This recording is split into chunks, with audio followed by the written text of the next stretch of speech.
Obrigada, Raquel. Obrigada, Elza. A Lu caiu, voltou. Então, a gente vai fazer um apanhado aqui, vamos relembrar o capítulo que a gente começou semana passada. Ele inicia mostrando Jesus, né, passando pela cidade de Nazaré, tentando ali falar um pouquinho, né, sobre o seu evangelho, sobre a Boa Nova, né?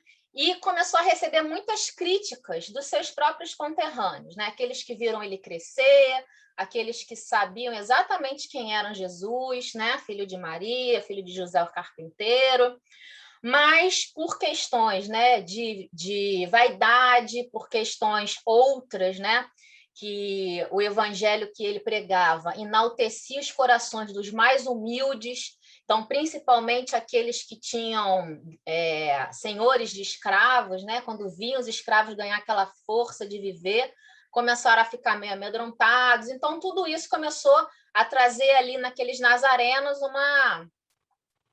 uma crítica grande para Jesus, e aquilo começou, os discípulos, né, começaram também a se sentir ofendidos, a gente viu isso, e aí começou-se a criar uma situação difícil. O que Jesus fez? Vamos embora, levanta acampamento, vamos todo mundo embora. Os discípulos não gostaram, né, porque eles queriam ficar ali defendendo Jesus, mas Jesus levantou e foi embora. Eles começaram a brigar entre eles no meio do caminho, né? Um acusando o outro. Pedro, André eram os mais exaltados, né? Filipe também. Jesus, na calma dele, né? Na calma de quem está em comunhão com Deus, serenamente, vamos embora, e não falou muito, não. Ficou ouvindo só ali o bafafá dos discípulos no caminho, reclamando, mas não falou muito, não. Alguns dias passados, né? E aí é interessante aqui que essas duas passagens, elas estão no Evangelho, nos textos do Evangelho na Bíblia, né? Só que elas estão em momentos diferentes, em momentos distintos. Quando a gente lê o texto bíblico, parece que não tem nada a ver, porque uma, por exemplo, ó, isso é só a título de curiosidade, né? E para ver como a narrativa de Humberto de Campos traz para a gente, né, o que antecedeu aquela passagem, o que sucedeu. Então, traz uma cronologia real, né, do que aconteceu, o que a gente não consegue ter no texto do Evangelho. Ó, a visita, por exemplo, no Evangelho de Mateus, a visita a Nazaré, que está aqui, está registrado, em algumas traduções, o título é exatamente esse, Visita a Nazaré, está no capítulo 13. E aquela pergunta de Pedro, né, que é a essência do capítulo, né, que vai falar sobre o perdão, está lá no capítulo 18 de Mateus, né? Então, assim, tem um monte de coisa entre uma passagem e outra que, pela leitura do Evangelho, não dá para a gente saber que, na verdade, uma coisa estava ligada à outra, né? Que o ensino de Jesus sobre o perdão veio dessa situação da visita a Nazaré, que eles ficaram inconformados. Então, saindo Jesus, né, daquele momento de reflexão, né, ele deixava, isso a gente vai ver acontecer várias vezes no Boa Nova, Jesus deixava os discípulos ali discutirem como se fossem crianças, né? E aí ele só intercedia mesmo, ou quando ele era perguntado diretamente, ou quando ele entendia que ali sim era uma oportunidade boa de ensino, de ensinar, de educar, né? De esclarecer principalmente. E aí, saindo, né, de suas reflexões silenciosas, o mestre começa. Acaso poderemos colher uva nos espinheiros? Essa também é uma passagem que está no Evangelho. No Evangelho de Mateus, está lá no capítulo 7, versículo 16. Tem várias passagens no Evangelho salpicadas aqui nesse capítulo. Acaso podemos colher uva nos espinheiros? De modo algum. Porque eles estavam questionando, né? Mestre, te chamavam de Satanás. Falavam que você é isso, que você é aquilo, e você nada fez. De algum modo, me empenharei em Nazaré numa contradita estéril aos meus opositores? Vocês acham mesmo que eu ia ali ficar batendo boca com quem não está pronto para ouvir? Ou para quem não quer ouvir? Ou para só quem quer mesmo contradizer, brigar? Jamais. Contudo, eu procurei ensinar que a melhor réplica é sempre a do nosso próprio trabalho. do esforço útil que nos seja possível. Filipe não conseguiu ainda engolir, aí continuou questionando Jesus. E aí ele falou, mestre, quase com mágoa. A verdade é que a maioria de quantos compareceram às pregações de Nazaré falavam mal de você. E aí Jesus também traz um maravilhoso ensinamento, né? Mas não será vaidade exigirmos que toda a gente faça de nossa personalidade elevado conceito? E aí Jesus vem explicando, né, o que nós vimos semana passada. É impossível, né? Se foi para Jesus e tantas outras personalidades que aos nossos olhos, né, não há um fio sequer de comportamento contrário aos ensinos do mestre, e o próprio mestre, se ele não agradou a todo mundo, né, se a gente pensa em fazer isso, a gente está errado. E quem faz não é coerente com os seus pensamentos, com a sua postura. Porque você nunca vai estar de acordo com todo mundo, né? Sempre vai ter alguém. Isso decorre até da condição de conhecimento, entendimento, elevação de cada espírito, né? A gente vai lidar, às vezes, com espíritos que estão mais conhecimentos, outras vezes com menos, né? Outros que já estão mais sublimados, outros que estão ainda muito presos à ignorância. Então, a gente não vai agradar todo mundo aqui, porque aqui a gente está num plano onde há diferenças de entendimento, de sentimento. E foi isso que Jesus falou para Filipe. Simão Pedro também, né, começou a questionar ele. Diz para ele, seus esclarecimentos são indiscutíveis. Entretanto, preciso acrescentar que alguns dos companheiros, aqui também ele traz uma reflexão que a gente viu semana passada, interessantíssima, para os grupos, né, que se reúnem nos centros religiosos, seja a Igreja Católica, seja a Igreja Evangélica, seja Centro Espírita, e conseguem deixar nascer dentro daquele próprio grupo um sentimento que não seja de união fraterna, de um ajudar o outro, né? Foi quando o Pedro falou assim, ó, entretanto, preciso acrescentar que alguns dos companheiros se revelaram insuportáveis nessa viagem, criticando os próprios companheiros. Uns me acusaram de brigão e desordeiros, e outros de mal entendedor dos seus ensinamentos. E aí ele pergunta no final para Jesus, como é que há de ser o futuro do evangelho desse jeito? Se nem entre a comunidade, nossa, a gente se entende. Aí Jesus falou assim para ele, boa pergunta, essa pergunta aí vocês têm que fazer para vocês mesmos, não é para mim não. Vocês é que têm que pensar sobre isso. Se dentro da própria comunidade vocês não estão se entendendo, como é que vocês querem levar isso para fora, né? Como é que vocês querem que os outros, né, que a sociedade se entenda com a gente entre si, se quem deveria exemplificar o amor fraterno e a união não consegue exemplificar ainda, né? Aí ele coloca, essas perguntas, estas são perguntas que cada discípulo deve fazer a si mesmo. Mas com respeito à comunidade, Felipe, pelo que me compete esclarecer, cumpre-me perguntar se você já edificou o reino de Deus no íntimo do seu coração, né? Ou seja, mais uma vez, Jesus fazia isso o tempo inteiro, sempre que um debate ou uma colocação de qualquer discípulo se voltava para o questionamento do outro, né? Ou para o questionamento do comportamento, ou para o questionamento do pensamento. Sempre que um discípulo se voltava para questionar o outro, Jesus sempre trazia ele para dentro de si. E você? E o seu coração já construiu o reino de Deus nele? Então, por que você está olhando para o seu irmão? Esse capítulo, né, como eu falei, tem muitos. Aqui a gente chegou naquele trecho que eu coloquei para a gente começar a nossa reflexão. Mas a gente vai prosseguir um pouquinho, tá? Depois a gente vai voltar aqui. Nesse ponto das suas afirmativas, Pedro perguntou, mas para perdoar, não devemos guardar que o inimigo se arrependa? E aí? Precisa que o outro se arrependa para que a gente possa perdoar ele? E que fazer na hipótese do malfeitor assumir a atitude de lobo sob a pele de ovelha? Ou seja, se colocar numa condição de que se arrependeu, de que entendeu, entendi, desculpa o que você falou, mas você está vendo que não, está falando aquilo só porque sabe que aquilo é o que a gente quer ouvir. E aí, como a gente deve agir, pensar, proceder em relação a isso? Mas a gente não vai ver isso agora. Foi então que Jesus, né, falou para Pedro aquela famosa frase, né? Senhor, quantas vezes pecará meu irmão contra mim que eu hei de perdoar? Será até 7 vezes?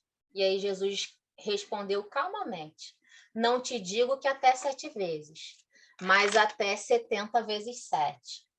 E aí eu trouxe, né? E aí aqui diz, Humberto de Campos diz que daí por diante o mestre não perdeu uma oportunidade de ensinar a necessidade do perdão recíproco entre os homens, né? Na sublime redenção. E ele, como sempre, foi o que mais exemplificou os seus ensinamentos, pois no momento derradeiro da cruz, ainda soube olhar para aqueles seus algozes e rogar ao Pai para que perdoassem, porque eles não sabiam o que fazer. Então, como sempre, né, o mestre, muito mais do que falar, exemplificava. E eu trouxe, passando rapidinho aqui, porque aqui nesse trecho, semana passada, ficou uma coisinha que eu não falei direito, tá? Então, para ficar claro, bem entendido, vamos passar rapidinho por aqui. Até aqui, alguém quer colocar, quer perguntar alguma coisa?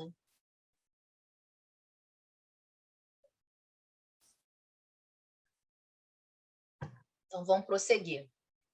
Bom, como eu falei semana passada, não há palavra solta, perdida, sem motivo nos evangelhos, né? Nas falas de Jesus, não há.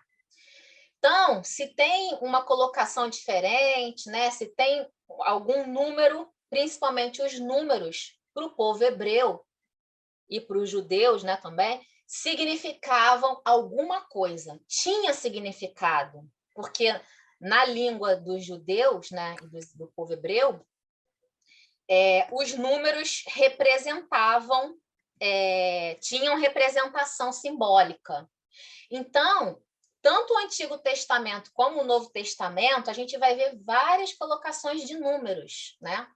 E esses números, além do que a frase diz, por trás ainda tem uma outra mensagem, que é a mensagem que o número traz. Então, por que Jesus falou 70 vezes 7? Ele tirou essa conta da cabeça dele? Não, ele não tirou essa conta da cabeça dele. Há por trás dessa fala uma outra linguagem que tanto Pedro como Jesus estavam entendendo perfeitamente. A gente não consegue entender se a gente não tiver esse estudo, esse conhecimento, esse entendimento da simbologia desses números, né? Isso é importante porque nessa passagem, né? O importante mesmo é o que a gente vai fazer depois, que é a gente trazer para o nosso coração a reflexão sobre o perdão.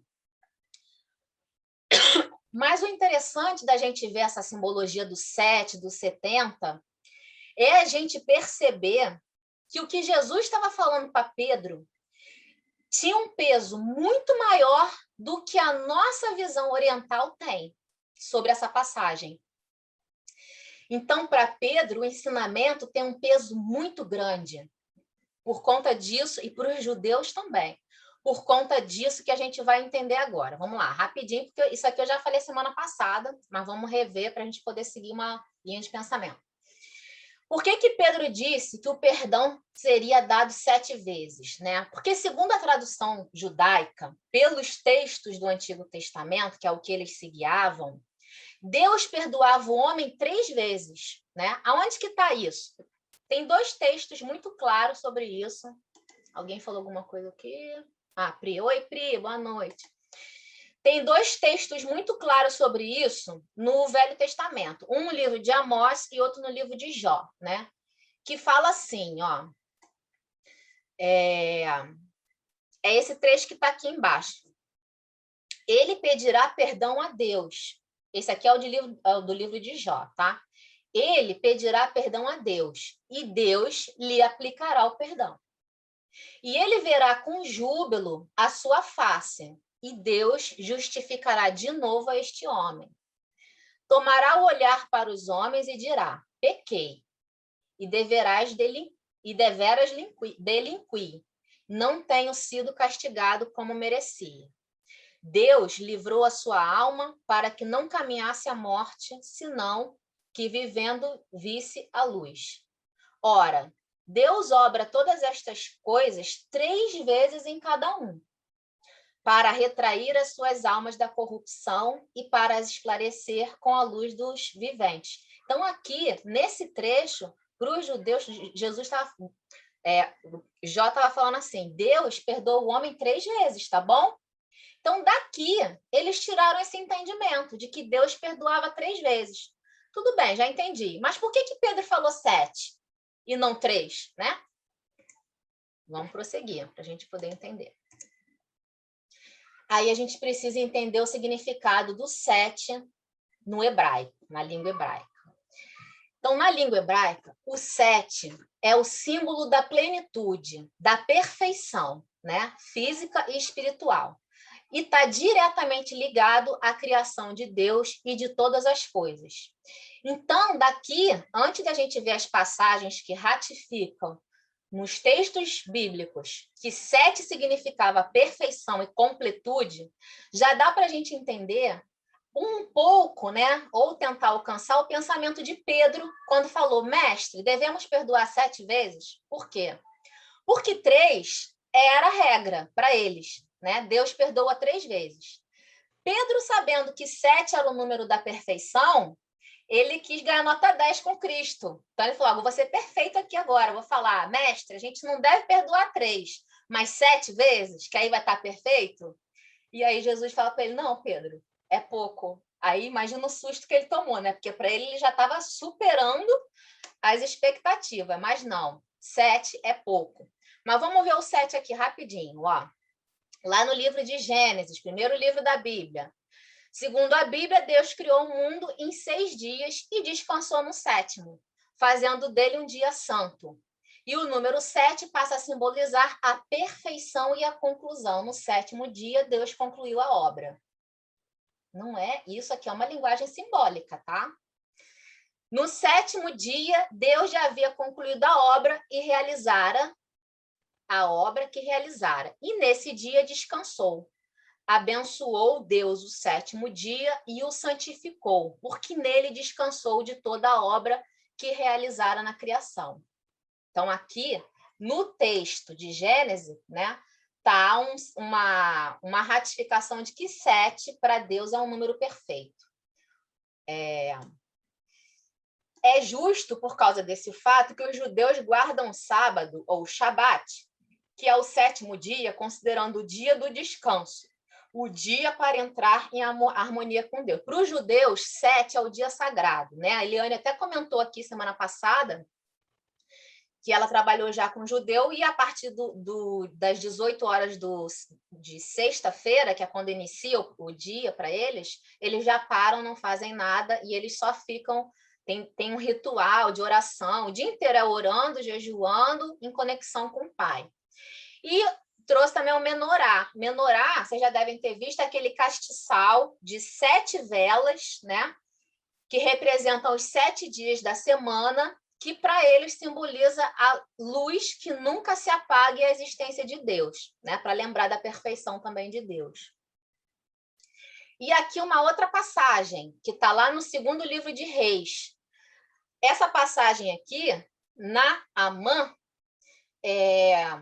foi com seus cavalos e carros e parou à porta da casa de Eliseu. Eliseu enviou uma mensagem para lhe dizer, vá e lave-se 7 vezes no Rio Jordão. Sua pele será restaurada e você ficará purificado. Ele tinha lepra, tá? Assim, ele desceu ao Jordão, mergulhou 7 vezes. Por quê? Porque mergulhar 7 vezes vai estar pleno, vai estar completo, vai estar perfeito, vai se limpar. Assim, ele desceu ao Jordão, mergulhou 7 vezes conforme a ordem do homem de Deus e foi purificado. Sua pele tornou-se como a de uma criança. Então, assim, tem várias outras. Eu pensei essas, né? Mas tem várias outras passagens onde demonstra que 7 para eles era o número da plenitude, da perfeição. Tá, e o 70 tem significado? Tem também. E tem vários, né? Várias interpretações. Encontramos esse número surgindo várias vezes nas escrituras e no Midrash. Agora, esse texto que eu vou colocar aqui é um texto de um judeu, tá? Midrash era uma cultura que no início era uma cultura falada e depois eles transcreveram. São interpretações dos livros do Antigo Testamento que eles fazem.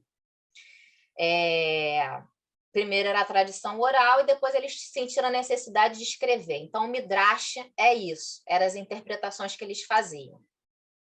Deus designa 70 anciãos para ajudarem Moisés. Deus falou para Moisés, separa do povo 70 anciãos e junta com você, porque eles vão te ajudar a guiar o povo de Israel. E os trará perante a tenda da congregação e ali se porão contigo. Isso está lá em Números, né, capítulo 16. Então, é Deus falando para Moisés que ele tinha que separar 70.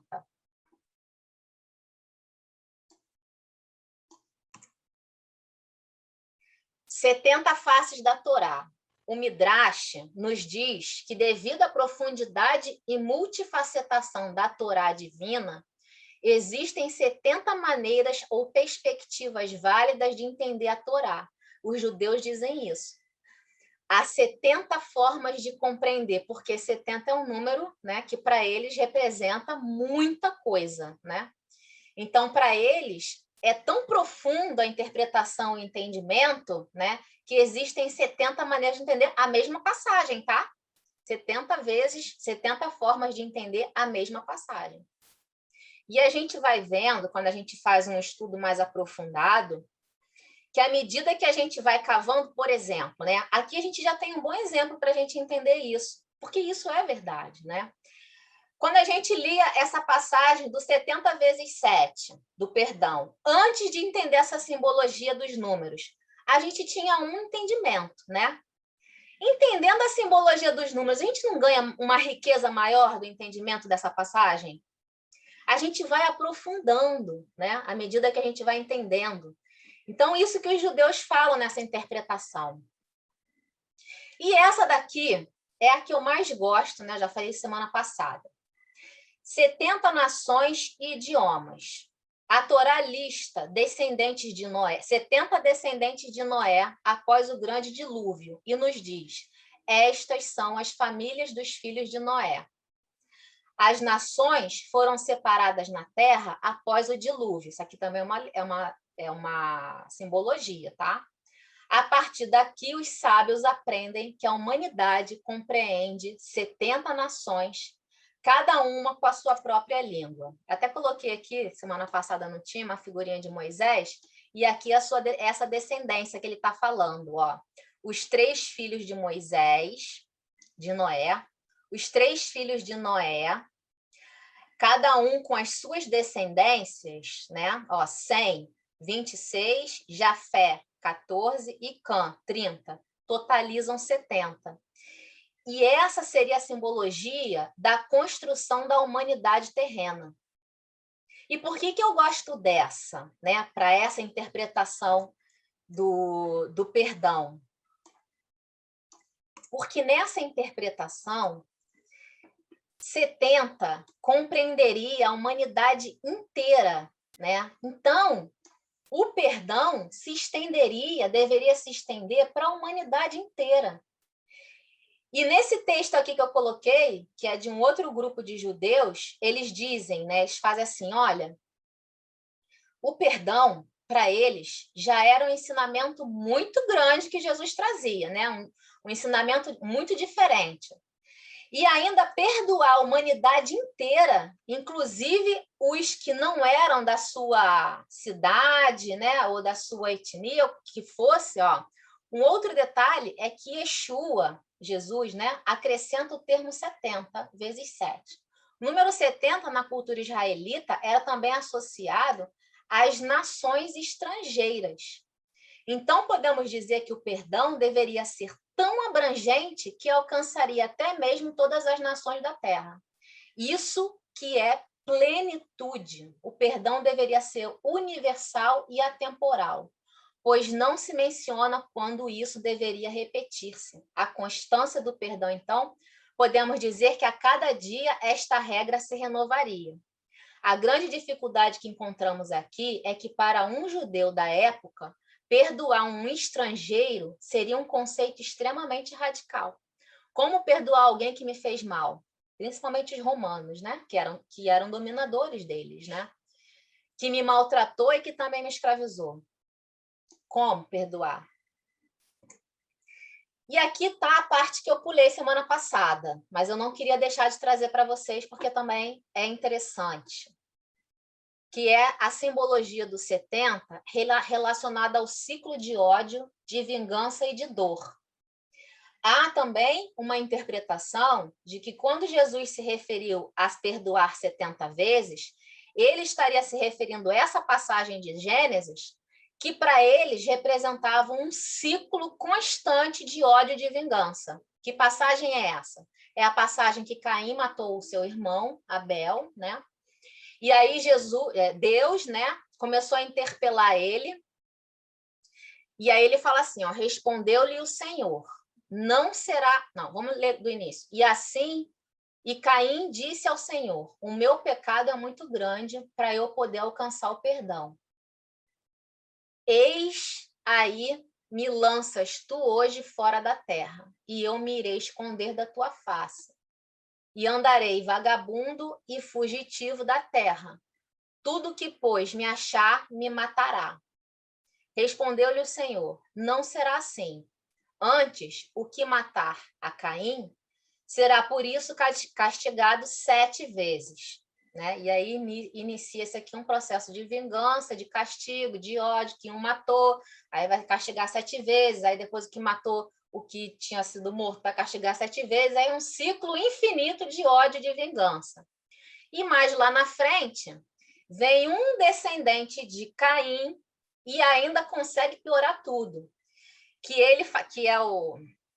Esse descendente dele é Lameque, né? Aí vem toda a descendência, que Caim casou com não sei quem, que teve não sei quem, não sei quem, não sei o que lá. E lá ele fala assim, ora, uma vez disse Lameque às suas 2 mulheres, Ada e Sela, mulheres de Lameque, escuta a minha voz e as minhas palavras. Vocês sabem que eu matei um homem. Olha só, né? O ciclo do ódio e da vingança, geração a geração. Esse era o filho descendente do filho do filho do filho de Caim, né? E aí continua o ciclo de vingança através da morte. Sabeis que eu matei um homem fazendo-lhe uma ferida e a um rapaz fazendo-lhe uma contusão.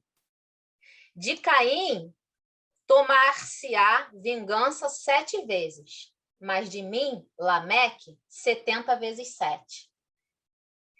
Então, isso aqui está lá no trecho de Gênesis. Então, há um entendimento de que quando Jesus falou perdoar 70 vezes 7, se referia a esse ciclo iniciado lá em Gênesis, quebrando esse ciclo de ódio, de vingança e de dor, que vai por geração em geração através do perdão. Isso aqui também é muito interessante, porque isso aqui casa direitinho, né, com fundamentos que a gente vê na nossa doutrina. Porque quantos casos a gente vê de dor, de vingança, de matança, que vão geração a geração, né? Morre, aí fica com ódio, persegue, aí depois na outra geração vem como o filho que matou o pai, inverte, aí mata de novo, né? E aí vai até que um desperte e perdoe. E o perdão é um instrumento para quebrar esse ciclo. Não há outro instrumento que não seja o perdão. Então, aqui também é uma passagem interessante, né? Que é uma das interpretações do porquê Jesus haveria dito, né, que perdoar 70 vezes 7. E aqui eu coloquei aquela passagem, né? Que a gente poderia traduzir, então, né, a fala de Jesus para Pedro como se fosse assim, não, Pedro, 3 vezes é muito pouco. Assim, nós mesmos nunca seremos perdoados. Na simbologia do 7, o perdão precisa ser pleno, completo. Na simbologia do 70, precisa estender-se a todos, indistintamente. E na simbologia da Gênese, ele quebra o ciclo de resgate pelo ódio, pela vingança e pela dor. Então, possivelmente, a mensagem que Jesus estava falando para Pedro e que Pedro estava entendendo e que a gente não consegue entender, mas Pedro entendeu, eram essas palavras aqui, nessa colocação dos 70 vezes 7. E aqui a gente volta, né, lá para aquele trechinho que eu coloquei, e aqui eu quero ver todo mundo falando hoje, mas hoje é para todo mundo falar mesmo, hein? Vamos agora iniciar as nossas reflexões, né, sobre o perdão. Para perdoar, devemos guardar que o inimigo se arrependa? O que vocês acham? O outro precisa se arrepender primeiro para a gente perdoar depois? Senão o perdão não vale, senão ele não vai entender, senão ele não vai compreender. O que vocês acham? Vou na sequência aqui da minha telinha. Ele já até abriu, adivinhou que eu ia chamar ele. Fala, Francisco. Não, a questão é a seguinte, ele fala aqui para perdoar o inimigo, né? E quando quem te faz o mal não é o inimigo? Muito bom. Quando é um irmão, né? Um querido, um amigo, é isso que está falando? Quando quem te causou o mal não é um inimigo, é um irmão que você ama, né? E aí? E aí? Eu Vai um acho pouquinho mais? exato. Eu acho que isso é diferente, porque do inimigo você espera tudo. Né? De um irmão, não, que você ama. Você supõe que ele ama também. Aí eu acho que, eu não sei, na minha cabeça é um fator complicador isso, né? Embora independa, tudo se aplica, né? A todas as situações. Mas aí eu lanço a pergunta, e aí, como é isso? Aí é mais difícil, sim, né? Sempre quando a gente tem uma relação de afetividade, seja ela qual for, numa agressão, né? Numa injúria, numa palavra mal falada, qualquer coisa que seja, a dor é maior, sim, e dói mais, né? Mas e aí? Para a gente perdoar, depende do outro se arrepender? Acho que não. Não? Não, porque assim, eu acho o arrependimento o primeiro passo, né, que ele vai dar para a redenção dele lá, para, de repente, ele se arrepende e depois ele repara. Aí, vamos dizer assim, isso que ele precisa para ficar quite, né? Agora, quanto a quem ele ofendeu, independe se ele se arrepende ou não. Entendeu? Porque quando você perdoa, assim, a pessoa quando ofende, ela tem um motivo. E você também, quando perdoa, também tem um motivo. Porque esse motivo é teu, não é de quem te ofendeu. Né? Muito bom. Porque quando a gente fica com essa coisinha dentro da gente, né? Essa mágoa, esse ressentimento, ele fica aqui dentro, né? É da gente, não é do outro. O outro pode até nem lembrar mais, né? Mas dentro da gente continua. Mas olha só, tem que ter cuidado também, porque é assim, quando você perdoa, deixa de existir ressentimento, mas a dor continua, porque, assim, cara, sei lá, vamos supor, minha netinha de 3 aninhos, sem querer dar uma paulada na minha canela, que não vai doer pra caramba, aí ela vai, pô, desculpa, pô, me perdoa, vou perdoar, mas a dor vai estar ali, mesmo perdoando, mesmo entendendo que foi sem querer e tudo mais. A dor está Então, ali. isso que você está falando, eu falei lá no início, né? Eu trouxe 3 questões do Consolador, onde Emmanuel fala sobre o perdão. E uma delas é exatamente sobre isso. A gente vai ver mais lá na frente um pouquinho. Mas é exatamente isso que você colocou. Porque isso, de fato, é uma questão sobre o perdão que a gente pensa muito, né, sobre isso. E aí, perdão é esquecer? Some do nosso coração? Não some? Como é que funciona ou deveria funcionar num perdão pleno o nosso comportamento? É um questionamento pertinente, não é? Sobre o perdão? Muito, né? Assim, no caso da netinha, ela vai dar aquela paulada na canela sem querer, e aí vai parar de doer. E quando parar de doer, acabou, parou ali. E aí, mas quando é uma dor, quando é uma ofensa que alguém que você ama te faz, aí enquanto não passa aquela dor, você perdoou, você não está com ressentimento, mas está doendo. Mas a presença da dor não é o ressentimento, porque ressentir é ressentir novamente. Então, Mas, não, mas aí que está. O que eu estou me referindo é que quando deu a paulada na canela, uma hora vai parar de doer, acabou. Eu me refiro não ao ressentimento, a pessoa fez contigo. Aí dá aquela dor, cara, te machucou, mas uma hora aquela dor vai passar, e aí passou. aí que passou Né? de vez. Aí não rola ressentimento, aí não é ressentimento, você entende? Não, o ressentimento é enquanto dói. Enquanto dói é ressentimento, porque o ressentimento é você revisitar aquele momento, é você Não, mas, lembrar, é você sentir, aí aquilo sai de dentro de você, né? E aí dói, e aí continua doendo, né? Mas vamos ver mais lá para frente um pouquinho sobre isso. Tem uma questão maravilhosa sobre isso. Enquanto houver ressentimento, hein, Elaine? Enquanto houver ressentimento, é porque a pessoa ainda não perdoou. Ainda está lá dentro, né, Elza? O perdão é um movimento muito difícil, né? Porque você precisa não ficar visitando a questão, aquela questão na memória, você parece que está vivenciando aquilo tudo novamente.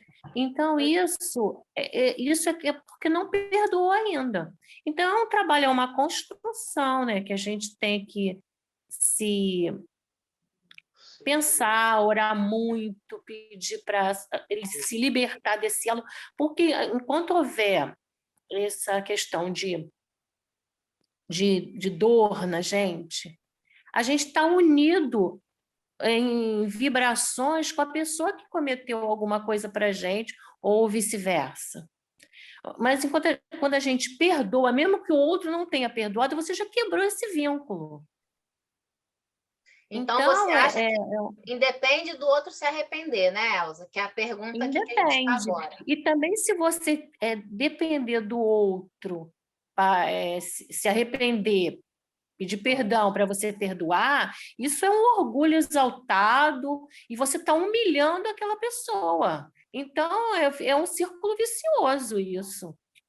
Você não se liberta, nem deixa o outro se libertar. Bom da gente ter, que a Elza falou, né? Será que a gente exigir que o outro se arrependa, né? Não é um orgulho nosso, né? Uma vaidade nossa, né? Porque foi o que o Francisco falou. O perdão é um movimento nosso, íntimo nosso, independe do outro, faz bem para a gente, livra a gente do nosso sentimento ruim, né, Francisco? Isso. Pri quer falar, levantou a mãozinha. Fala, Pri. Depois da Priscila eu quero falar, eu não sei botar a mãozinha. Quem? Marcinha? Tá. Depois da Priscila você fala, então. Fala, Pri. Eu acho que o perdão é bem difícil, né? Quando é com o outro para com a gente, bate diferente, bate mais forte, né? De repente, para o outro, ele nem fez nada que te fizesse você se sentir tão ofendido ou tão magoado, e para ele tá tudo bem, ele continua no cantinho dele lá e vida que segue. Para a gente é que como a gente leva aquilo para dentro da gente, né? Eu acho que a gente é que tem que nos perdoar. Eu acho que nem é perdoar o outro, é nos perdoar para aquilo que bateu daquela forma com a gente. Porque se a gente não se perdoa, a gente não consegue perdoar o outro, né? Eu acho que enquanto a gente não se perdoar, a gente não consegue perdoar. A gente primeiro tem que se perdoar para perdoar o outro. E eu, no meu entendimento, é mais ou menos isso mesmo. É como bate para a gente. Eu acho que a mágoa, o ressentimento, quando bate para a gente, para o outro tá tudo bem, nem bateu tanto, mas para a gente fica remoendo aquele sentimento, né? Aí até a gente perdoar, a gente às vezes nem tem ideia de que tem que perdoar, né? Enfim, é muito complexo, assim. Acho que o perdão acho que é a parte mais difícil aí do que o Papai do Céu ensinou para gente, que é muito, muito, muito difícil. Você falou uma coisa muito legal, né? O que o outro faz vai bater mais ou menos na gente de acordo com o nosso entendimento, com o nosso estado de espírito. Por exemplo, na própria passagem, né? o comportamento dos nazarenos, né? Conterrâneos de Jesus, que viram ele crescer com ele, não deu um arranhãozinho. Por quê? Né? Porque Jesus já está muito acima disso. Não tem vaidade, não tem orgulho, né? Não tem mais esse sentimento. Mas já os discípulos não, se sentiram, e nem foi com eles, né? Foi com Jesus. Mas eles se sentiram super ofendidos. Foi a mesma situação da passagem daquele capítulo Velhos e Moços, de Simão, lembram? Que João e Tiago, que eram os mais jovens, falando da sua juventude, eles queriam ofender Simão? Não, não queriam. Mas ele se sentiu ofendido, né? Então, ele se sentiu magoado. Então, isso que você falou, Pri, é muito, muito interessante também, porque o que o outro faz contra nós vai afetar a gente num grau maior ou menor, dependendo da nossa vaidade, nosso orgulho, de tudo isso também, né? Tudo isso altera também o que o outro vai fazer com a gente. Muito bom. Fala, Marcinha. Lani, de acordo com os ensinamentos na Boa Nova, tá ouvindo? Eu estou um pouquinho longe. Estou ouvindo. Quando a questão do perdão não tem a ver com o seu perdão, com a sua capacidade de perdoar, mas tem a ver com o que a Boa Nova diz sobre você perdoar, você perdoou, você consegue perdoar, você consegue entender, você consegue entender todas as situações de todos os seres humanos que você consiga imaginar em determinadas situações. Mas você precisa, porque você perdoou, você precisa se manter naquela situação, disposição a algumas situações que algumas pessoas podem continuar te causando. Isso é perdoar, se manter afastado dessa situação por amor a você também, estaria implícito em que você não estaria perdoando? Então, eu acho que o que você está falando tem a ver com essa segunda colocação aqui, ó. E que fazer na hipótese de um malfeitor assumir a atitude de lobo sobre a pele de ovelha? Essa colocação de lobo sobre a pele de ovelha quer dizer, né, na simbologia do texto bíblico, um comportamento que aparentemente é uma coisa, mas na essência é outra, né? Então ele está falando assim, eu vou perdoar o meu inimigo, né? Perdoei. E aí, se ele continua fazendo a mesma coisa, se ele não mudou o temperamento, se ele só aparentemente disse que entendeu, que pediu desculpa e tal, mas não pediu e continua fazendo aquilo ali, como que eu devo me comportar em relação a isso, né? Aí é isso que você está falando. Eu me afasto para me proteger? Sim. Eu finjo que perdoo, mas não perdoo também? Ou eu perdoo e continuo interagindo com ele como se normalmente, né? Porque para entender... Fala. Eu falo sobre realmente existir o perdão no seu coração. Porém, você entendeu ou você chegou numa situação em que você se manter num relacionamento em que você vai continuar perdoando e essa pessoa, até o momento, isso pode se botar 7 vezes ou 70 vezes 7, essa pessoa continuou e você não tem mais condições emocionais com você mesma de manter um relacionamento saudável nessas situações. Se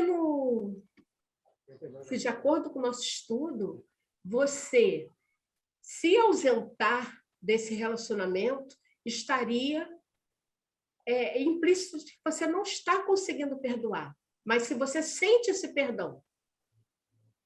Então, a gente vai ler aqui mais para diante. Eu, né, entendo da seguinte forma, né, por vários, não só por esse, mas por vários outros ensinamentos que Jesus traz para a gente. Se você, né, tem um vínculo, né, tal, que você não consegue se afastar daquela pessoa, Se o seu perdão for pleno, como a gente viu aqui, for verdadeiro, for pleno, aquele comportamento não vai mais te atingir, né? Se você precisa estar em convivência com essa pessoa. Agora, não. Eu posso não conviver mais com essa pessoa, e se eu conviver, vai ser ruim para mim, vai ser muito ruim para mim. Tem uma passagem que Jesus fala assim: Deus não exige da gente mais do que os nossos esforços podem entregar, né? Ele entende exatamente as nossas dificuldades. Ele entende exatamente o grau evolutivo que a gente está, os nossos sentimentos, né? E ele não vai exigir que a gente dê saltos na nossa evolução. Então, por esse entendimento, né, por essa fala de Jesus, até no Boa Nova, eu entendo que se a gente consegue perdoar, ou até mesmo não consigo perdoar, não estou numa condição de conseguir perdoar, e isso no nosso grau evolutivo, isso é normal, a gente não conseguir perdoar, né? A gente não se torna santo, espírito de luz, espírito evoluído, porque a gente tem o esclarecimento. O esclarecimento auxilia a gente, mas não quer dizer que amanhã a gente está todo mundo aqui, ó. Hoje a gente entendeu perfeitamente tudo sobre o perdão. Amanhã, nós 8 que estamos aqui, 7, né? Que o Francisco fica desdobrado. Deixa eu ver. Minha esposa está... Que, Francisco? Não, 8. São 8, porque minha esposa está comigo. Tá certo, isso aí. Aí, desdobramento. Amanhã, entendemos o capítulo perfeitamente, as questões de Emmanuel que eu vou trazer, entendemos tudo. Amanhã, os 8, todo mundo perdoando, perfeitamente, claramente. Não, eu digo por mim mesma, não vou conseguir perdoar assim como Jesus ensinou para a gente. Então, ele não vai nunca exigir da gente mais do que a gente tem forças de entregar. Então, perdoei, mas não consigo me relacionar. Se protege. A caminhada é essa, né? Faz parte da caminhada. Então, no meu entendimento, se alguém quiser fazer alguma colocação sobre o que a Marcinha está falando, fica à vontade, tá? Para a gente construir os nossos pensamentos. Então, eu vou fazer. Faz, Elza. Porque tem um trecho aí do livro que ele fala assim: Pedro, o perdão não exclui a necessidade da vigilância, como o amor não prescinde da verdade. A paz é um patrimônio que cada coração está obrigado a defender. Muito Quer dizer, se não está dando certo, por mais que a pessoa faça, por mais que a pessoa invista numa reconciliação, e a pessoa persiste na falsidade, então a pessoa tem que manter a vigilância e cultivar essa paz que é necessário para todo mundo, para a evolução da gente. Muito bom, exatamente isso. Achei aqui o trecho. Show, então. Pedro, isso aí explica não bem, exclui né? a necessidade da vigilância, como o amor não prescinde da verdade. A paz é um patrimônio que cada coração está obrigado a defender para bem trabalhar no serviço divino que lhe foi confiado. Então é isso. É o que a gente estava falando, né? Deus não vai exigir da gente mais do que a gente pode entregar. Se aquela situação está tirando a nossa paz, mais vale a nossa paz do que a gente se colocar numa condição que a gente ainda não consegue, né? Mas, assim, a questão que eu levantei inicialmente, eu entendo o inimigo, ele me ofender, me machucar, fazer o que for, porque ele é inimigo. Eu não posso esperar outra coisa dele. Mas a questão é quando um irmão faz isso. E aí, porque assim, eu acho que nesse contexto aí é mais fácil você perdoar um inimigo do que um irmão, porque o inimigo você já espera, agora o irmão não. E aí fica até difícil de você entender. E aí, muitas das vezes, isso, para mim, falando particularmente, a necessidade de entender o porquê. O cara te ama, rapaz. O cara é teu irmão ali, convive contigo ali 200 anos e tal, e aí te dá uma apunhalada, e aí, enquanto você não entender o porquê, aí fica difícil também, né? Isso para mim. Isso para mim, né? E o inimigo não. O inimigo eu já estou esperando mesmo, já faz parte. Mas isso, Francisco, que você está falando, não é contrário ao que está aqui. Eu acho que não. Por quê? Porque, às vezes, você entender o motivo do outro também é um bom instrumento, né, para você conseguir construir o perdão. Porque, por exemplo, vou exemplificar. Eu já passei por situações no meu trabalho que os colegas, né, a colega agrediu de graça, né? E eu não consegui entender o motivo daquela agressão. Fiquei analisando o meu comportamento, né, se eu tinha feito alguma coisa e tal. Depois eu vim saber que a colega estava passando um momento dificílimo da vida dela. Então eu consegui entender, não era a mim que ela estava agredindo, né?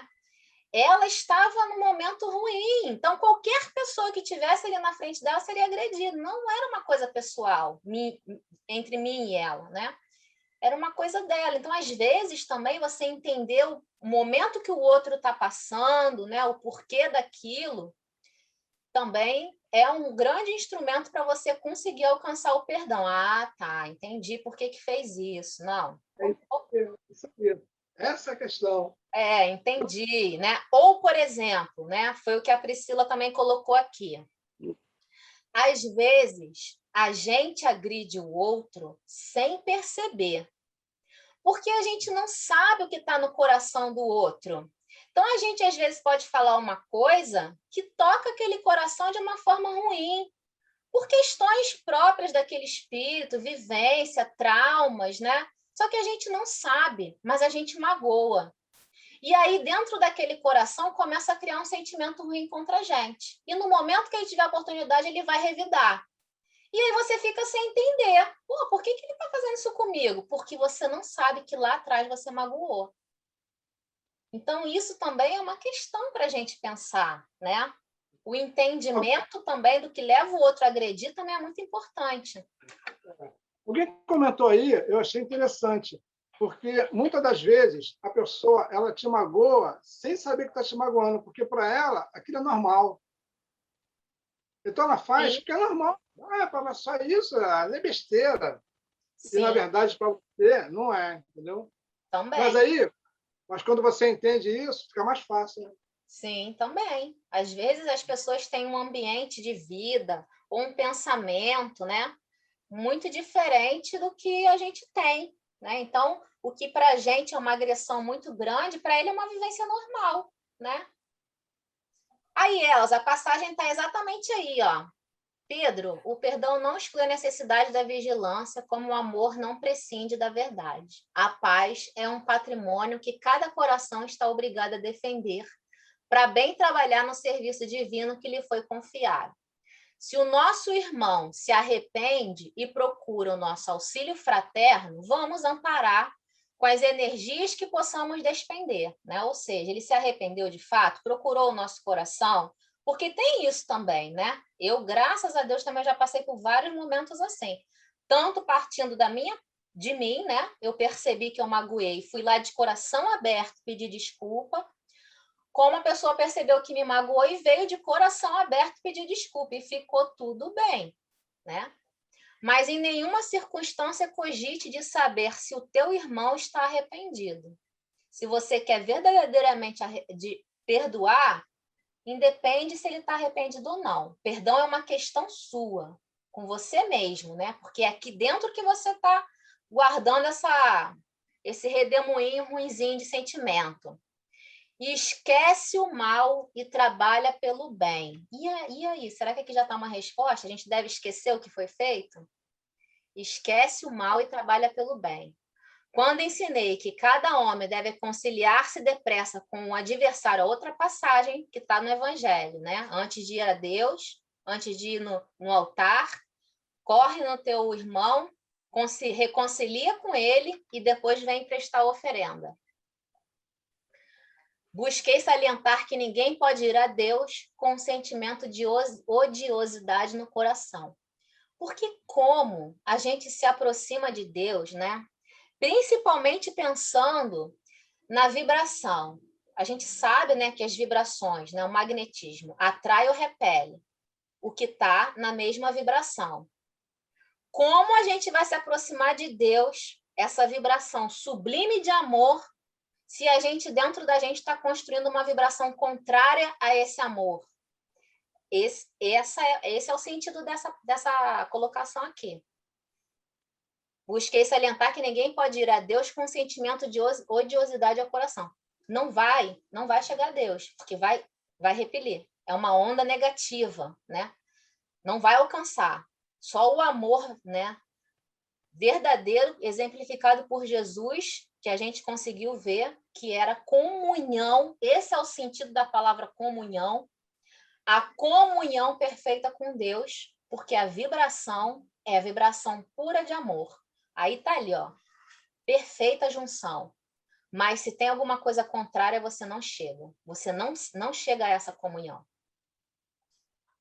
Eu te pergunto o seguinte, quando isso acontece, você só está com a dor no coração, você não está querendo vingança, e você nem está odiando, e nem querendo o mal da pessoa, só está com a dor. Acredito que só a vibração da dor, ela não te afasta. Meu modo de ver, não sei. Agora, se você está querendo vingança, e você está com ódio, não, e tal, mas só a dor, eu acredito que não te afasta. Estou entendendo certo ou não? Então, Francisco, eu gosto sempre de falar né? Eu penso que a gente precisa ainda investigar a origem dessa dor. Por que essa dor está ali ainda? Precisa investigar isso. O mal nem quer vingança, nem odeia. Já é um caminho andado. Mas por que essa dor está ali ainda? Tem que investigar isso. Vamos ver lá o que Emmanuel vai falar sobre isso. Que, Helene? Porque, às vezes, toca na ferida. Tocou na ferida, doeu. Não está desejando ódio, não está desejando nada. Mas lembrou ou tocou na ferida, aí dói. Porque aquele sentimento ainda está mexendo com alguma coisa. E essa alguma coisa é o quê? É orgulho? É vaidade? É o quê? Acho que isso aí é assim, hein? Entende? Acho que você matou a charada. Então, eu não queria... Eu queria que as respostas... Mas vamos prosseguir, vamos lá. André chegou aí. André! Oi! Tudo bem? Boa noite, pessoal. Boa Espero noite. que vocês tenham aprendido a lição e me perdoem. Da minha parte, está perdoadíssimo. Então você aprendeu a lição. Vamos lá. Então, ó, Francisco, vamos lá. Vamos aperfeiçoar nosso conhecimento, nosso entendimento. Vocês me ajudem aí, a nossa construção. Tirei 3 perguntas do Consolador. A primeira é essa aqui. E olha, presta atenção aonde que está o trecho do perdão, gente. Está no capítulo do amor. Vamos lá. Antes de perdoarmos alguém, é conveniente o esclarecimento do erro? Quando a gente vai, ó, eu vou te perdoar, mas deixa eu explicar aqui o que você fez comigo. Tem necessidade disso? E aí, o que vocês acham? Eu acho que não tem necessidade, não. Mas para que a dor se dissipe, é importante. Porque alguém te dá uma palavra na cabeça do nada, e aí, pô, cara, até perdoa, mas, cara, a dor tá lendo essa palavra. Por que você me deu essa palavra? Ah, porque achei você feio, tá? Entendi, tá bom. Aí já tem uma razão, tá perdoado. Agora, mas olha só, uma coisa é a gente tentar entender o que motivou o erro. Outra coisa é a gente se colocar numa postura de vem cá que eu vou te ensinar o que você teria que ter feito e não fez. Vem cá que eu vou te falar o que você fez de errado. Entende que são coisas diferentes? Uhum. Aqui na pergunta é essa segunda situação.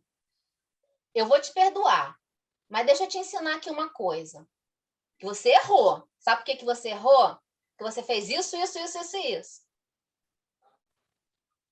Tem que ter isso? A pergunta que foi feita para Emmanuel é essa. Tem que ter isso? É conveniente o esclarecimento do erro? Não necessariamente. Raquelzinha, que não falou até agora. Fala aí, Raquelzinha. Raquel e Arthur.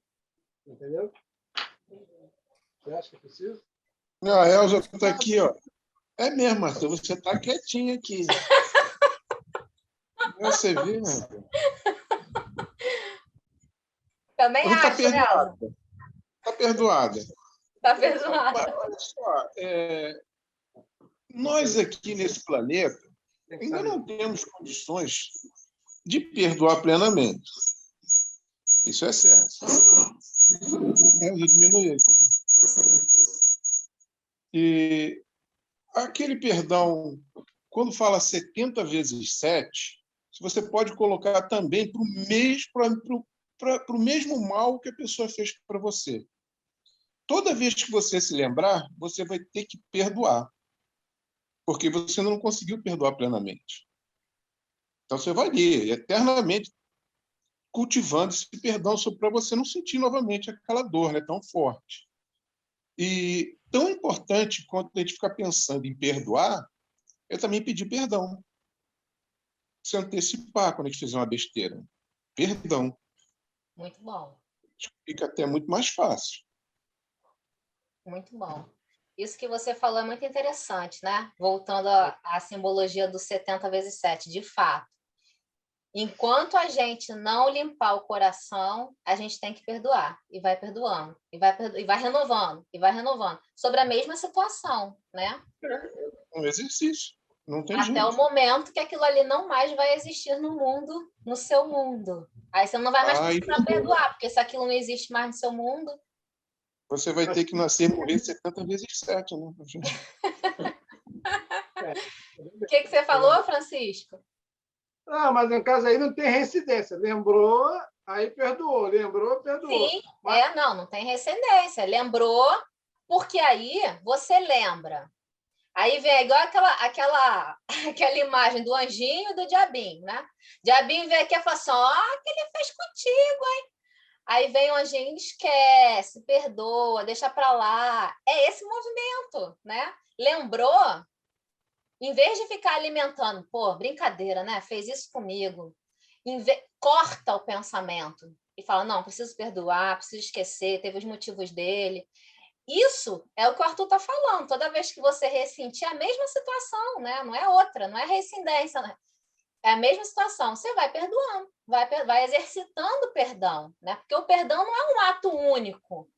Não é um botãozinho que você gira, está aqui nas cordas. Agora perdoei, agora não perdoei, agora perdoei. Agora... Não, é um processo. Como tudo no espírito é um processo. Nada é de uma hora para outra, né? A evolução do espírito não é de uma hora para outra. É difícil, porque só evolui como de fato muda, transforma. E a transformação é difícil. Mas a gente não estava aqui, né? 4.000 anos. Mas acabei que eu entendia meu questionamento. Entendi. Agora entendi, porque é o seguinte, é o teu sentimento, né? De vaidade, de egoísmo, de orgulho. Enquanto você tiver com esse sentimento, né? E aí não vai ter jeito. Então, o problema não é você. Né? É você trabalhar aí a tua vaidade, teu orgulho, teu egoísmo. Manter a chave. É o que eu acho, Francisco. Porque quando a gente se sente ofendido, né? Ontem eu estava estudando sobre a humildade. Por quê? Porque o nosso próximo capítulo, né, é o Sermão da Montanha. E a primeira bem-aventurança, né, é sobre os pobres de espírito. E aí eu fui estudar, né? Fui reler, estudar sobre isso. E fala ali sobre a humildade, né? E a humildade, nesse livro que eu estava lendo, né, vem explicando que é você afastar do seu coração todo sentimento de orgulho e de vaidade. É de achar que você está acima daquilo que deveria ter sido feito. Que você não deveria ter recebido aquilo, que você não deveria ter passado por aquilo, que você não merecia aquilo. Por que não? Se você tem humildade e simplicidade, essas coisas não te atingem, como não atingia Jesus. Jesus já estava ali, completa consciência do ser que ele era. Então, se você tem completa consciência do ser que a gente é, né? A gente sabe que a gente não é aquilo que o outro está falando, ou aquilo não vai agredir a gente, né? Não vai atacar nosso brilho, não vai atacar a nossa vaidade, né? Não poderia ter feito isso comigo. Eu acho que a raiz, né? Eu procuro buscar dentro de mim sempre a raiz do orgulho e da vaidade para entender. Vamos ver o que a Manuel falou aqui, nessa pergunta. Então, a pergunta é, antes de perdoarmos alguém, é conveniente o esclarecimento do erro? Olha o que a Manuel falou. Quem perdoa sinceramente, falo sem condições e ouvida a falta no mais íntimo do coração. Todavia, a boa palavra é sempre útil e a ponderação fraterna é sempre um elemento de luz, clarificando o caminho das almas. Ou seja, dá para ter uma conversa fraterna que vai trazer luz para aquela situação? Então, é apreciável que se tem. Não, não dá. Porque, às vezes, a gente revisita a situação com o outro, né? Isso acontece muito com nossos companheiros, nossos cônjuges, namorados, né? E a gente revisita a situação, mas não é para pedir perdão e esquecer. Mas quando você fez aquilo, você lembra? Ah, mas você também, lá atrás, você lembra disso? Aí não é uma conversa fraterna, não tem luz nenhuma nesse diálogo. Aí não precisa. Mas, se for realmente, né, para um auxiliar o outro, o entendimento, aí a palavra é sempre útil, né? A boa palavra é sempre útil. E quem perdoa sinceramente faz sem condições. Não tem condição. Não precisa o outro se arrepender, não precisa o outro entender a falha que ele teve. Não precisa. O perdão é uma atitude nossa, com a nossa consciência e a gente com Deus. Alguém quer colocar alguma coisa aqui? A gente pode passar para a próxima. O culpado arrependido pode receber da justiça divina o direito de não passar por determinadas provas, ou seja, a gente sabe, né, da lei de causa e efeito. Você cometeu um erro, uma falha, ou fez o outro sofrer, ou sofreu um dano, seja ele qual for, a gente recebe, né, como lei de causa e efeito, ter que passar por aquilo para poder sentir na pele a dor que o outro sentiu, porque só assim a gente compreende a dor do outro, né? Porque a dor que dói no outro não dói na gente, então a gente não consegue entender a dor, até que essa dor doa na gente. Aí a gente consegue entender, né? Então, a pergunta aqui diz assim, ó, o culpado arrependido cometeu o erro, né? Agrediu a outra pessoa, moralmente, fisicamente, seja lá o que for, mas de fato se arrependeu. Ele pode receber da justiça divina o direito de não passar por determinada prova? Se ele se arrependeu, ele vai precisar passar por aquela dor que ele fez o outro passar ou não precisa passar? O que vocês acham? Aí a lei que determina, né? Porque eu entendo que o arrependimento e a reparação, né, faz parte da lei, né? Aí não é uma questão de você achar ou não, é o que a lei determina, entendeu? E assim, agora, o que pode acontecer, de repente, ela tem uma atenuação, né? Atenuação? Ser atenuado, né? Sei lá, de repente estava programado para perder um braço ali em função do que ela fez. E aí, como ela agiu corretamente, dentro da lei de Deus e tal, e aí a lei, né? Apesar de perder um dedo, dentro desse contexto de lei, não é nosso, não é a gente que sofreu que tem que determinar isso, não. É Deus, dentro de suas leis, que vai julgar isso aí, entendeu? Pô, o cara era para perder um braço, mas ele fez tanto bem, ele reparou, ele se arrependeu e tal. Então é o seguinte, vamos só cortar o dedo dele. Pronto. Bom, posso estar enganado nesse meu pensamento, né? Elaine? Vamos ver. Fala, Arthur. Vamos ver, Francisco. Para mim, são duas bênçãos para quem comete, né, o erro. Uma é o arrependimento com perdão, né? Seria a primeira. A segunda é a oportunidade de reparar o erro que cometeu. Ele não precisa nem aguardar uma justiça divina para isso, já está na lei. E ele vai ficar muito satisfeito se ele puder reparar isso daí. Sim. Aí fica, para mim, ele completa. Muito bom, Arthur. Vamos prosseguir, antes de eu falar o que eu interpreto, para vocês verem se está de acordo. Elza? Eu acho que o primeiro passo é o arrependimento. A reparação tem que vir, mas porque é da lei, né? Mas é como esse rapaz que falou antes aí. Francisco. Um trabalho no bem, né? Uma proposta de autorreforma, eu acho que atenua, sim. Mas a pessoa tem que passar por uma reparação, é da lei, né? Cometeu alguma infração contra a lei, tem que ser reparado isso. Então, cometeu, mesmo que arrependa, tem que reparar. Né? Mais alguém? Elaine? Fala, Marcinha.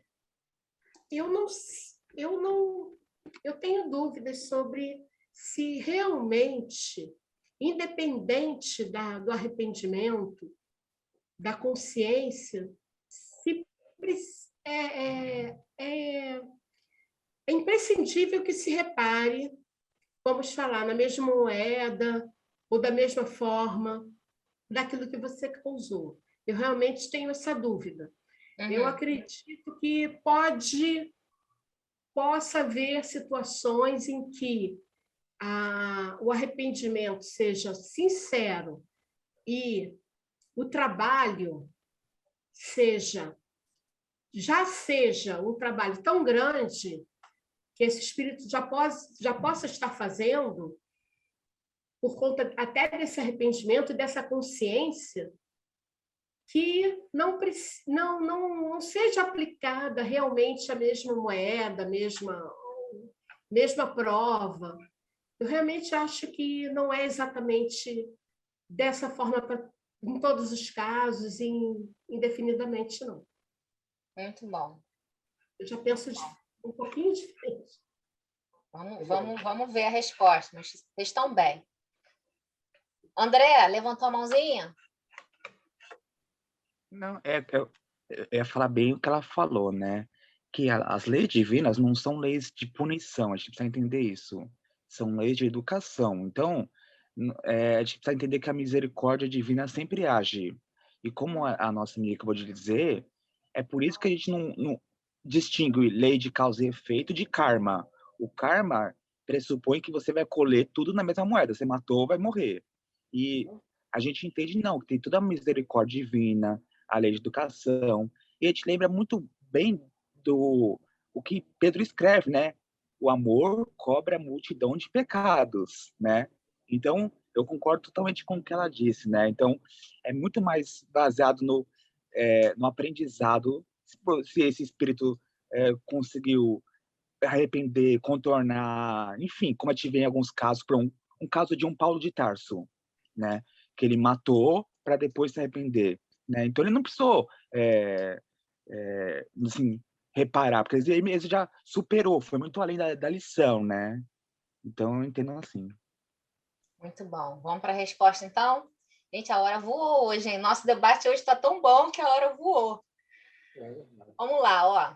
A oportunidade de resgatar a culpa já constitui em si mesma um ato de misericórdia divina.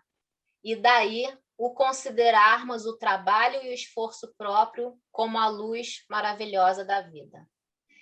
Estendendo, todavia, a questão à generalidade das provas, devemos concluir ainda com o ensinamento de Jesus que o amor cobre a multidão de pecados, traçando a linha reta da vida para as circunstâncias e representando a única força que anula as exigências da lei de Talião. Quem lembra da lei de Talião? Dentro do universo infinito. Então, o que ele está dizendo aqui? Né? Ele está dizendo exatamente isso que a Márcia trouxe, o André também trouxe. Que a gente, às vezes, não consegue compreender, né, a lei de causa e efeito. A gente entende a lei de causa e efeito como imposta por Deus. Ela não é imposta por Deus. Quando a gente lê algumas passagens, né, de André Luiz, né, no Memórias de Suicida, por exemplo, a gente vê que o espírito é que escolhe, por sua própria consciência, resgatar o débito. Mas aquilo não é imposto por Deus.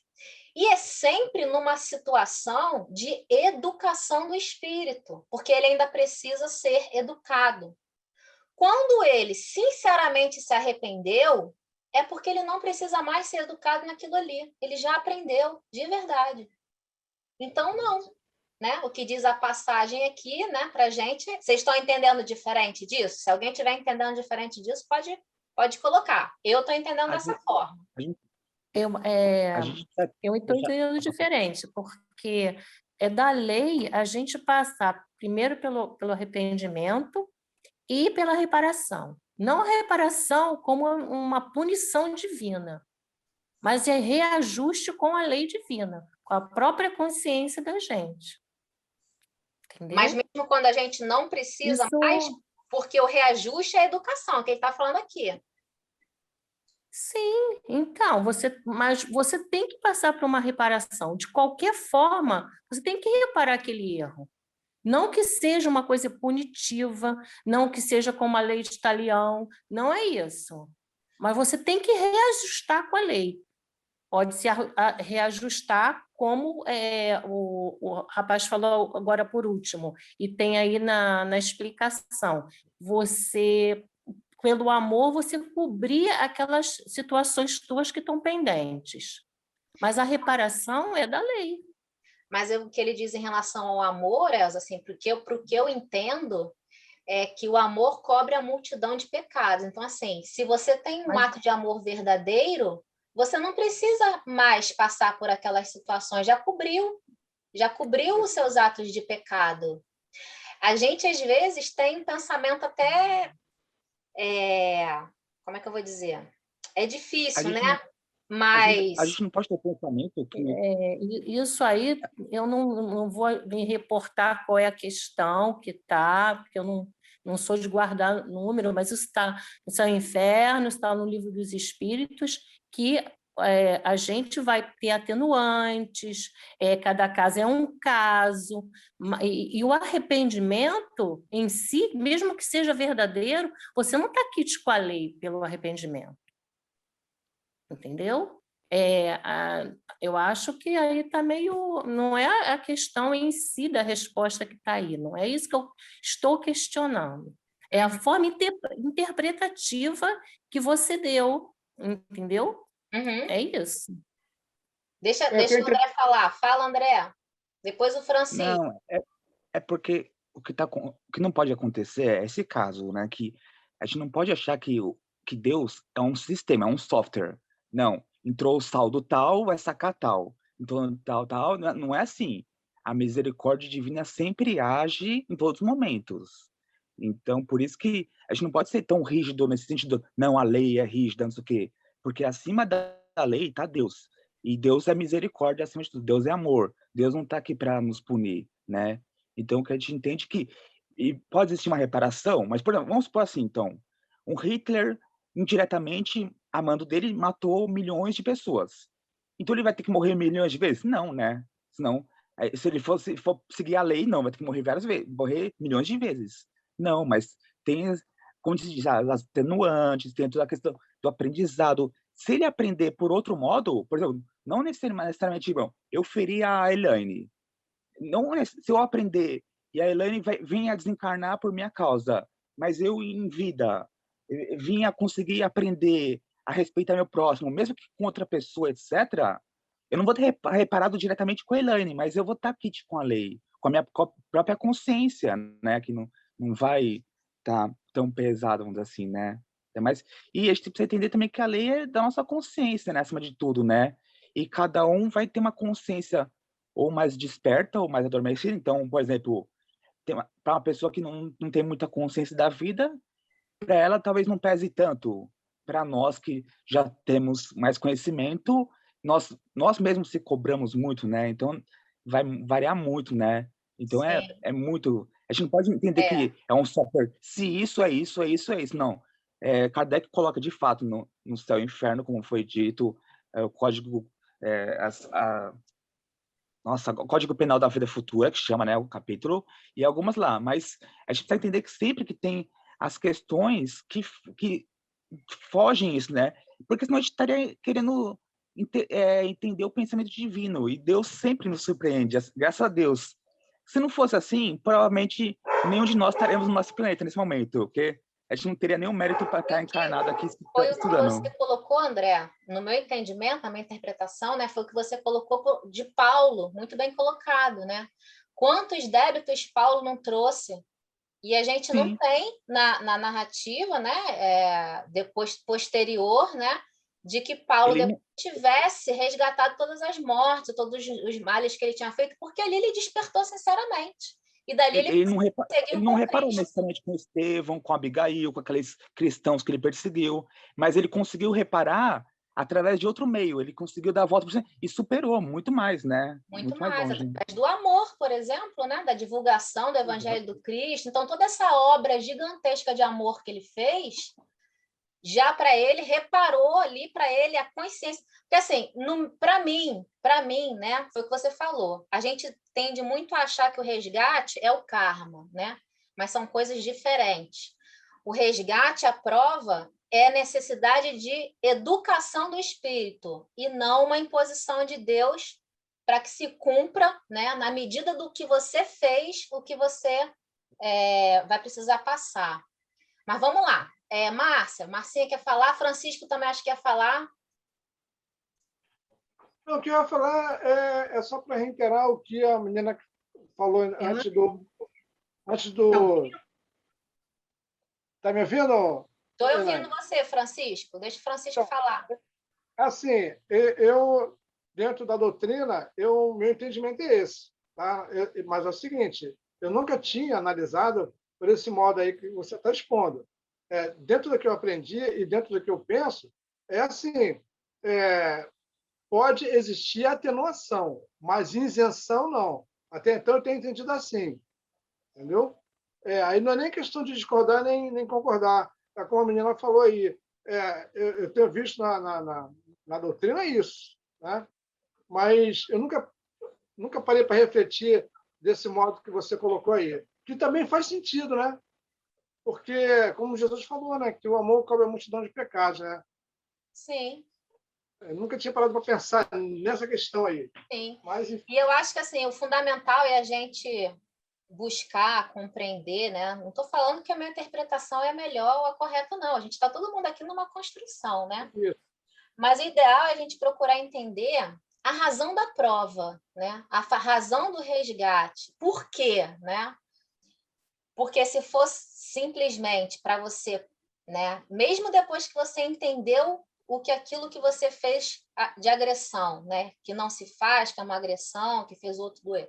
Mesmo depois que você entendeu aquilo, qual a função disso? Para mim, se assemelharia até uma vingança, né? Ou um sentimento de não, vai passar pelo que eu passei. Já entendeu? Tudo bem, mas vai ter que passar pelo que eu passei.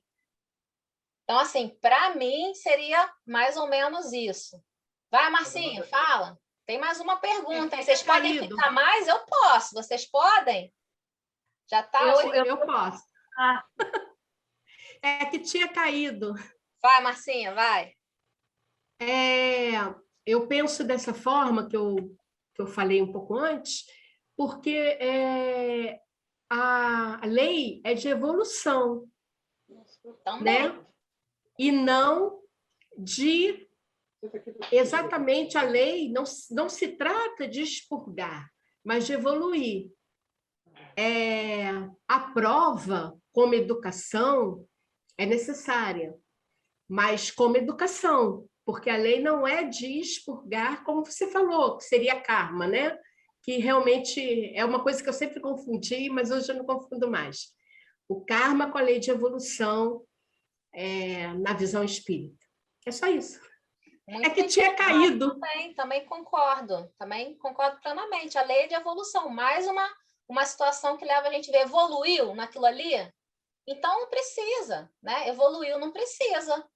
Se a gente entender que precisa, né? Não, evoluiu, entendeu, não vai fazer, realmente mudou, mas tem que pagar. No meu entendimento. Vamos lá. Última. Perdão e esquecimento devem significar a mesma coisa? E aí? Perdoou, Tem que esquecer? Ou perdoa de verdade, esqueceu de vez? Ou pode perdoar, mas não quer dizer que esqueceu? E aí? Pri, vai, fala, Priscila. Marcinha, você ainda está com a mão levantada ou você levantou de novo? Eu levantei de novo. Ah, então tá ótimo. Deixa a Priscila falar agora. Fala, Priscila. Tá bom. Para mim, são duas coisas diferentes. Você perdoar, você perdoou, aquilo passou. Aquilo já não te fere mais. E esquecer, eu acho que esquecer, eu acho que esquecer ninguém esquece. Para mim é a verdade. Ninguém esquece nada. Aquele sentimento fica guardado ali, né? Não é esquecido. Só que aquilo já não te dói mais, já não te incomoda mais, não faz você sofrer, não faz doer, né? Então eu acho que perdoar é isso. Você perdoou, acabou. Próxima página. Aquilo perdoar já não te dói mais. Perdoar não quer dizer ter amnésia, né? Você vai lembrar, só não vai sentir mais. Exatamente. São duas coisas, para mim, duas coisas bem distintas, assim. Bem diferentes. Mas acho que é isso. Perdão não é esquecimento. Vamos ver o que a Amanda vai falar. André, sem ler a questão, hein, André? Estou vendo que você está com o Consolador aberto aí, hein? Não tô, não. Mas, não, eu queria só falar que não tá aparecendo os nomes aqui, né? Que eu tô no celular, mas o que ela disse é que não tá aparecendo, por isso que eu esqueci. É Priscila o nome dela? Priscila. Pode falar agora. É Priscila. Não, eu concordo 100%. Perdão significa ressignificação. Mesmo porque se a gente esquece, a gente não fica lição, né? Então a gente ressignifica, ou seja, pega o significado de modo aquilo que a gente já muda esse modo de entendimento perante o que aconteceu, de modo que aquilo que aconteceu já não nos machuca. Isso que é o perdão. Por isso que é um processo, como a Elaine falou agora há pouco, né? Então, é um processo que a gente vai ressignificando de modo que aquilo que aconteceu a gente já entende com outros olhos. Então, é perfeito o que ela falou, não é esquecimento. Esquecimento é Alzheimer, é outra coisa. Aí vai ter que procurar um médico, outra coisa, né? Mas perdão... Vamos ver o que a Amanda fala. Enfim. Francisco, essa aí é aquela questão sua lá do início. É ou não é? Não, a questão, ela já foi respondida, a minha questão. Mas eu concordo com a menina que falou aí, a outra menina também. Porque à medida, desde que você aprendeu, desde que você... usou a palavra ressignificação. Você continua com aquilo na lembrança, mas aquilo não te incomoda mais, aquilo você já aprendeu que tinha que aprender com aquilo tudo ali. Quando você lembra, aquilo não te machuca mais, não mexe mais com você, né? E aí, então, são duas coisas diferentes, realmente. O esquecer e perdoar. Muito bom. Marcinha, você estava com a mão levantada, baixou a mão?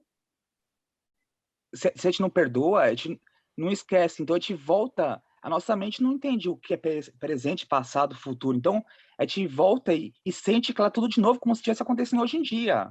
Então, por isso que perdoar é libertação.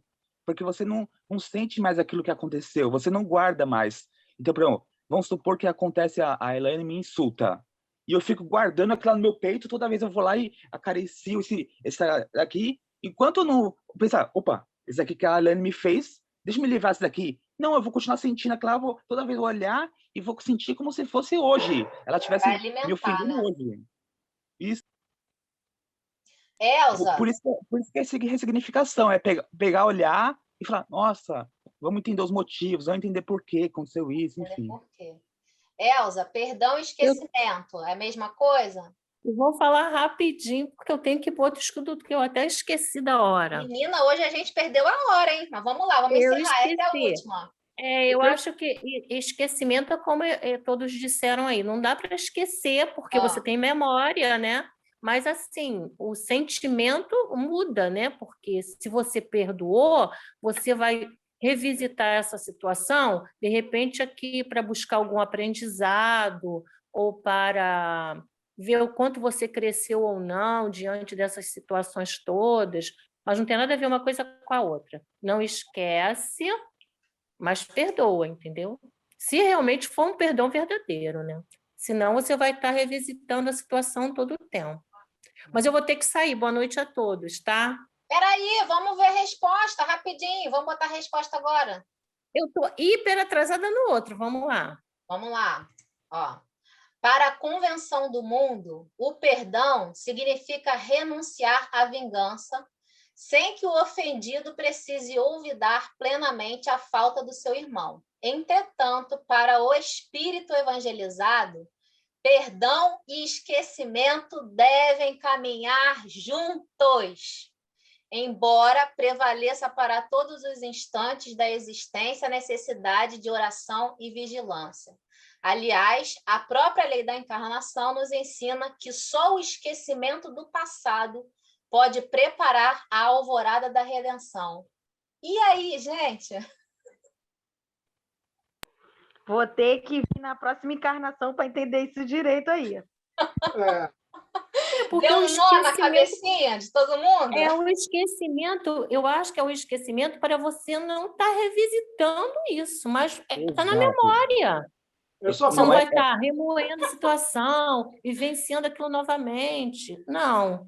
Isso que eu entendi Mas também. eu acho que são coisas distintas, mas eu vou ter que sair. Depois eu vejo isso com calma. Beijo. Vai, beijo. Tchau. A gente tem que sair também. Falta muito. Evangelho do lar, né? De vocês, né, Francisco? Falta muito aí para acabar, tá tão bom. Oi, Elaine. Não entendi. Peraí, fala, Francisco, não entendi. Falta muito para encerrar. Não, já encerramos aqui. É que agora a gente ia falar sobre isso, sobre esquecimento, não é esquecimento. Mas é muito bom esse debate nosso, né? Eu gosto muito dessa construção. Muito bom. Eu posso você volta com esse início. Vamos fazer o seguinte? Vamos continuar o debate no WhatsApp. Não, eu só queria falar que eu concordo, não é esquecimento de não ficar revivendo, como foi dito agora há pouco. Não é que a gente vai ter o Alzheimer, não tem como, né? Não tem como apagar da memória, mas é de não ficar revisitando, enfim. A nossa vida é bom. Eu também acho, principalmente a oração e vigilância. Orar e vigiar é isso, é você trabalhar o seu pensamento ali o tempo inteiro, não deixar tomar conta das coisas ruins, né? Muito bom, amores. Então, quem quer fazer a nossa prece para a gente encerrar? Deixa eu tirar aqui o compartilhamento. Foi bom hoje, né? A Raquelzinha ficou quietinha. Mas foi bom, Raquelzinha? Para mim foi ótimo. Raquel tá em clima de Halloween, tô vendo a bruxinha ali atrás. Foi ótimo, sim. Vamos fazer a nossa prece, então? Vou fazer a nossa prece de encerramento, tá? Para a gente fechar. Vamos elevar os nossos pensamentos ao Mestre.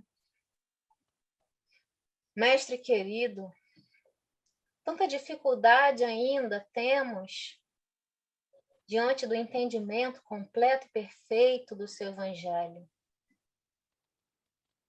Tanta dificuldade ainda temos, Mestre, de trazermos aos nossos corações essas vivências, mesmo depois de entendidas.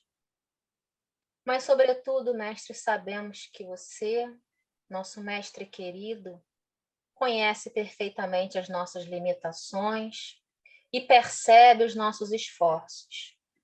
E por isso, Mestre, pedimos, ampare, ilumine, acolha os nossos corações que ainda tentam tão vacilantes caminhar no seu caminho, o caminho reto, caminho de luz, que um dia nos levará ao nosso Pai. Agradecidos, Mestre, imensamente por essa oportunidade de construção com irmãos queridos, corações fraternos, a construção dentro de nós com amparo mútuo de todos nós que aqui estamos, no entendimento dos seus ensinos. Obrigada, Mestre, por tanto amor. Ser conosco hoje e sempre. Que assim seja. Assim seja. Tchau. Beijo, muito bom. Beijo. Obrigada, Beijo, amores. gente. Fiquem bem. Até semana que vem.